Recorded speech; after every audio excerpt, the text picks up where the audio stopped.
మాట్లాడుతుంది. నా పిల్లలారా, క్రీస్తు స్వరూపము మీ యందు ఏర్పడే వరకు మీ విషయమై మరలా నాకు ప్రసవ వేదన కలుగుచున్నది అంటున్నాడు పౌలు గారు.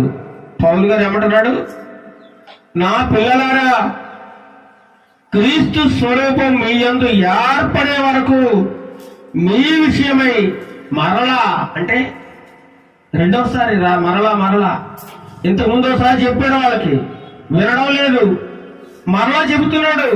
క్రీస్తు స్వరూపం, క్రీస్తు యొక్క లక్షణాలు మీలోకి వచ్చే వరకు, మీరు మార్పు చెందే వరకు, మీరు దేవుని పిల్లలుగా అయ్యే వరకు, మీరు రక్షణ తీసుకునేంత వరకు, మీరు క్రీస్తులో నమ్మకంగా ఉండేంత వరకు నాకేం కలుగుతుందట? నాకు ప్రసవ వేదన కలుగుతుంది. అబ్బాయి, ఎంత గొప్ప మాట వాడాడు చూడండి, ఎంత బాధతో మాట్లాడుతున్నాడు చూడండి పౌలు గారు. ప్రసవ వేదన